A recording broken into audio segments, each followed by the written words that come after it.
Yes, if you follow me on Twitter, you knew that I was out camping this entire weekend, so I got back and I haven't ironed my button-ups, my regular attire, so it's still laundry day. So you get me in a t-shirt today. It's casual Jeremy day. So I figured let's talk about the Paranormal Activity 4 trailer. So you know me, I've been a fan of the Paranormal Activity movies. I thought the first one, even though it was, boring, it can be seen as boring for some people. I loved it. I thought it did its job really well. As the series has gone on, I've liked them less and less, but still ultimately enjoyed them. This one, I can't help but see is just a cash grab. One of the first things you see is the star of the whole movie, and it's this really cute teenage girl. And she is cute, like not in a creepy way, well, probably kind of a creepy way. Every heterosexual adult male that saw that trailer was like, she's way too young for me to think she's cute. That being said, she's cute. Let's just all be honest with ourselves and be creepy together. It's just the facts. I mean, you see her sleeping in her bed, and then things start happening, and she starts getting creeped out. I don't know what it is, but I've just been hearing a lot of noises. And like all this weird stuff has been happening since the new neighbors moved in. So when this teenage girl gets freaked out, I'm gonna be like, of course she's freaked out. She's a teenage girl. That's what I'm gonna think in the entire movie. I'm like, yeah, she's overreacting, whatever. You know why? Because teenage girls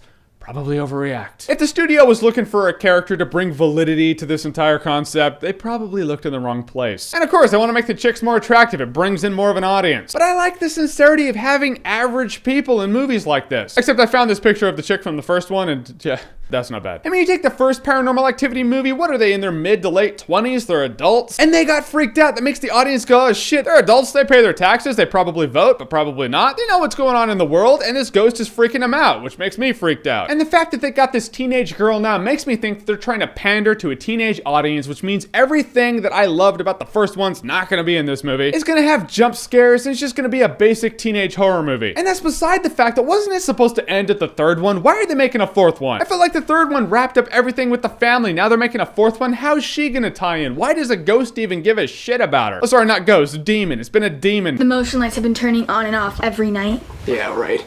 Bet you it's gonna be that weird kid from across the street. Watch. Yeah, can you see him?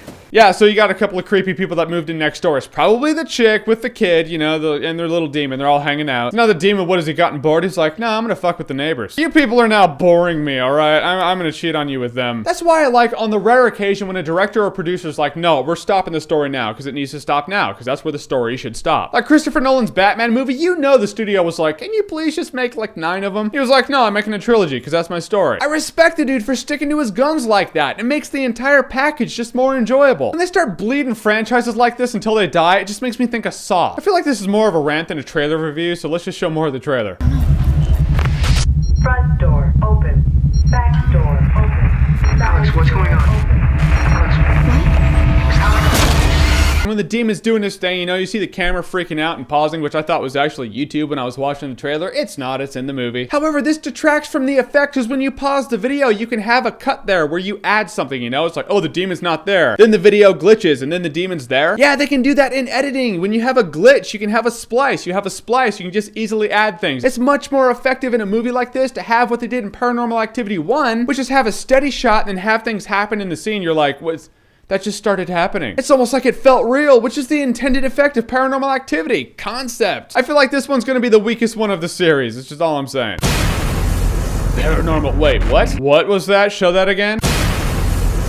Is that Paranormal Activity and the 2 Deathly Hollows? Where's the third one? Where's the wand? I think we found the premise. All right, teenage girl getting haunted by a demon. Find the Elder Wand. I'm pretty sure you can fight this thing off. If only it was so easy in real life to get rid of your creepy ass neighbors. So in the end, I like the first 3. We're now getting a 4th one. I feel like now the Paranormal Activity movies are a good idea that spawned a solid trilogy and is now going to be bled dry with a 4th one, then a 5th one, probably a 6th one, and then the death of a franchise. Nonetheless, I hope it has creepy ass moments that creep the shit out of me, minus any jump scares. Don't do that. I've enjoyed the Paranormal Activity thus far, so hey, let's see what the 4th one has. So the Paranormal Activity 4 trailer, have you seen it? What did you think about it? Comment below, let me know. And as always, if you like what you've seen here and you want to see more, click right here to see more.